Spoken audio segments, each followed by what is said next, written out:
de bijoux de famille.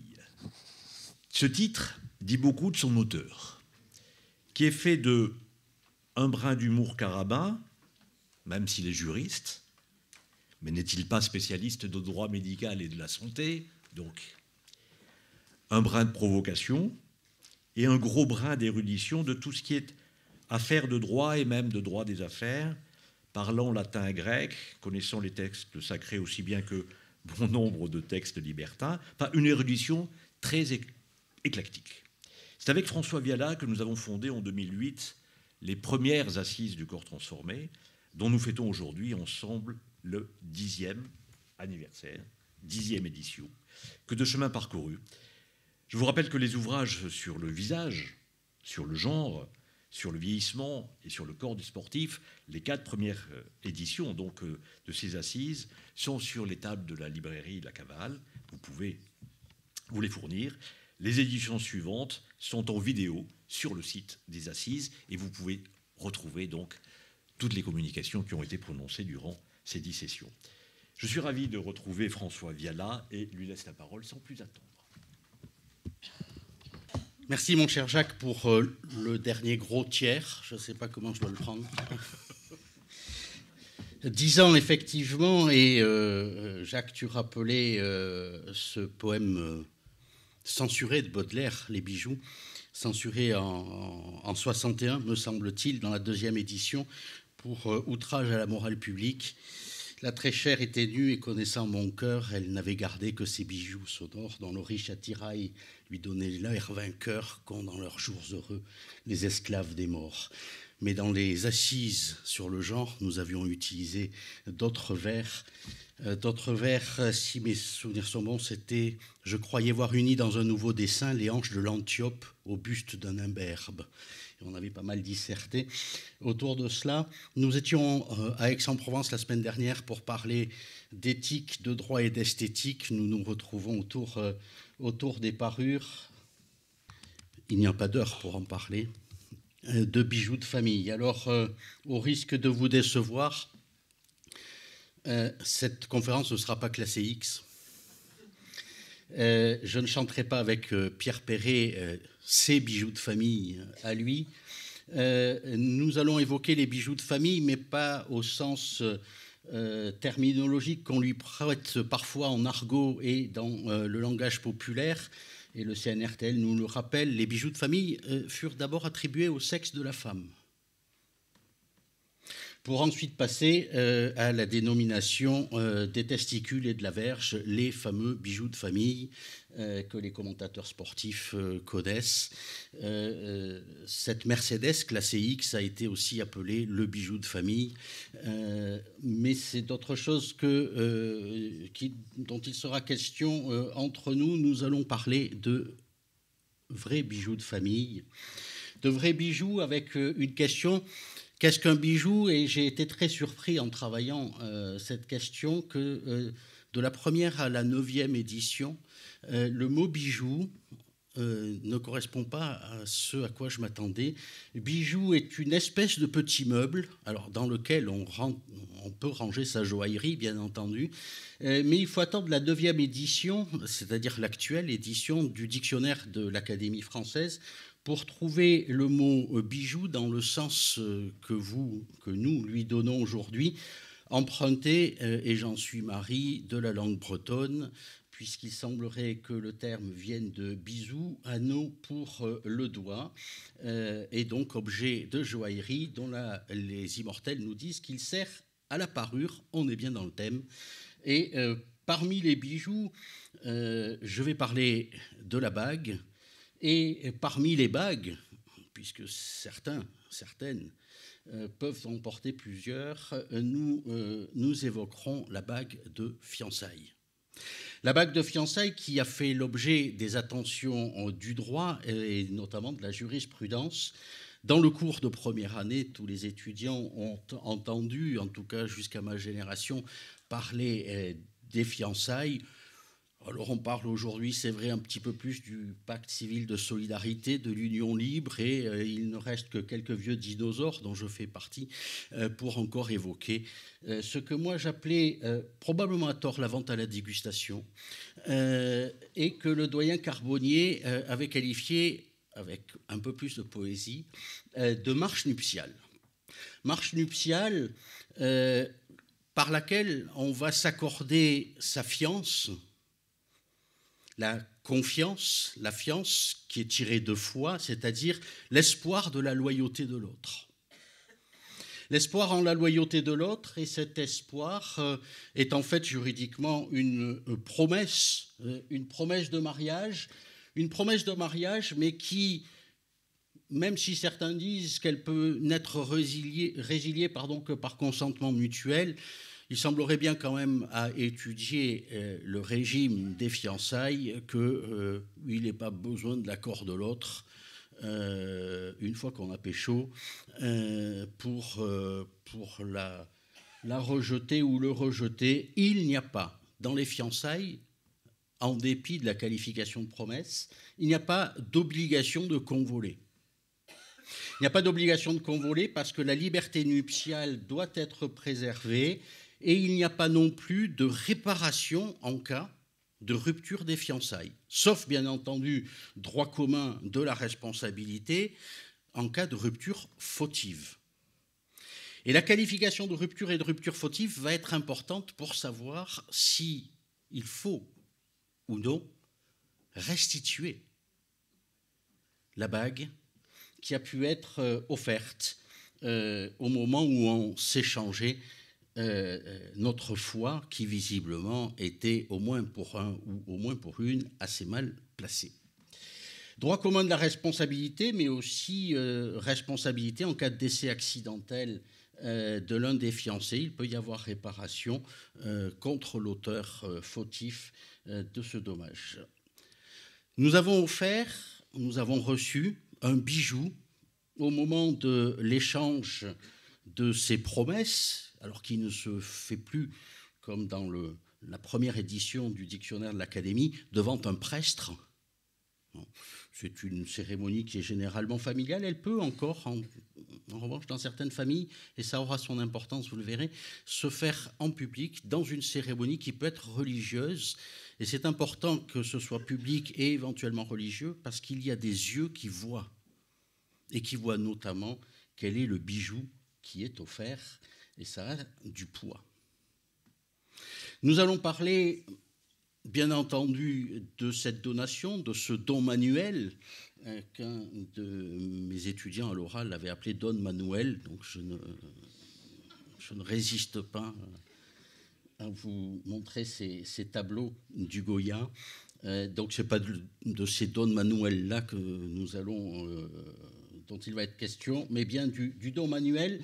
Le Code civil s'intéresse aux fiancés, contrairement aux concubins, contrairement à l'union libre, dont le premier consul nous dit que s'ils se désintéressent de la loi, il n'y a pas de raison que la loi se préoccupe d'eux. En revanche, les fiancés qui, eux, ont vocation à se marier, eh bien le Code civil s'en empare, notamment à travers l'article 1088 qui précise que toute donation faite en faveur du mariage sera caduque si le mariage ne s'ensuit pas. Caducité de toutes les donations faites en vue du mariage. Si Jean-Claude Duss ne conclut pas, eh bien, il pourra récupérer toutes les donations qu'il a faites en vue du mariage. Et la question qui va se poser, c'est est-ce que la bague de fiançailles suit le sort de toutes les autres donations ? En cas de rupture des fiançailles, il y a donc restitution des cadeaux réciproques, mais la jurisprudence a opéré assez rapidement une distinction entre les donations et les présents d'usage. Les donations faites en vue du mariage doivent être restituées, mais pour certaines, parce qu'il s'agit de présents d'usage, eh bien on va faire une exception. Elles ne seront pas soumises au régime de l'article 1088 du Code civil, et les fiancés pourront conserver, en dépit de la rupture de leur lien, pourront conserver ces présents dits d'usage. Alors, qu'est-ce qu'un présent d'usage? Il y a deux conditions pour que ce présent soit un présent d'usage. D'abord, il faut une circonstance particulière qui conduit les mœurs à se faire des cadeaux. C'est le cas des fiançailles. Il est d'usage, il est de coutume, il y a une circonstance particulière de s'offrir des cadeaux et d'offrir notamment des bijoux ou un bijou spécifiquement, la bague de fiançailles. Il faut, seconde condition, et elles sont cumulatives, une proportionnalité de ce cadeau aux éléments de fortune de celui qui les offre. C'est-à-dire que le donateur doit, pour que ce soit présent d'usage, faire un cadeau qui ne dépasse pas ses facultés. Donc il ne faut pas offrir un cadeau trop cher, sinon il va perdre sa qualification de présent d'usage.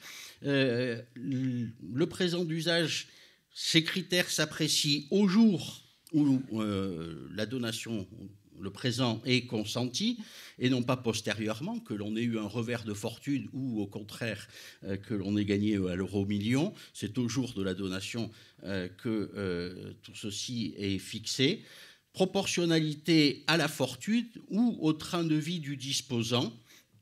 Et donc on va considérer que si la bague qui est offerte a une valeur supérieure aux revenus ou au train de vie du donateur, ce n'est pas un présent d'usage, il sera donc restituable en cas de rupture.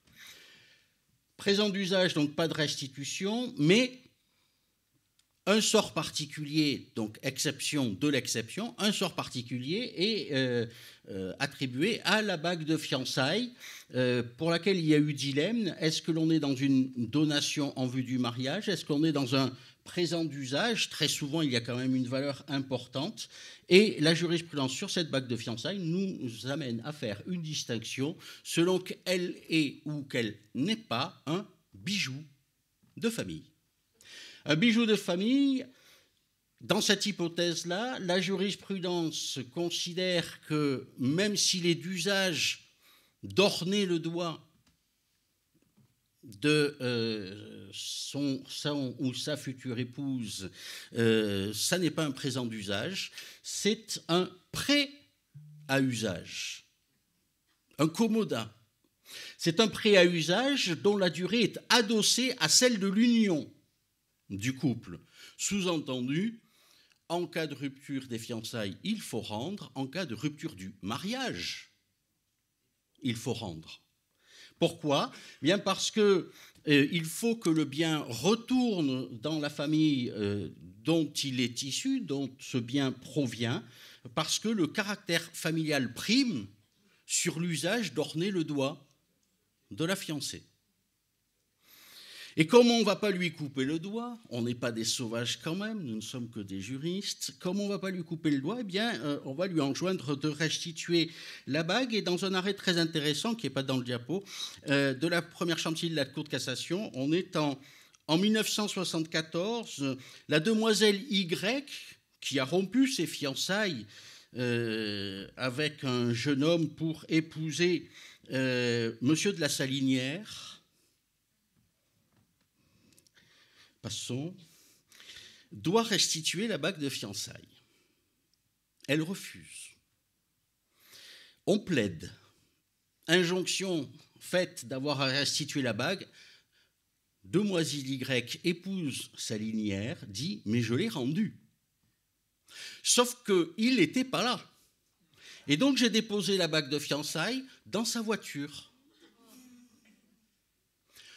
Et comme il perd tout, il ne l'a pas retrouvé. La Cour de cassation n'est pas, convaincue par l'argument et va dire que la restitution de la bague ne peut résulter d'un simple dépôt dans une voiture en l'absence du propriétaire, mais devait être effectuée entre les mains du mandataire désigné, à savoir le bijoutier qui avait été mandaté par le fiancé déchu pour la restitution, un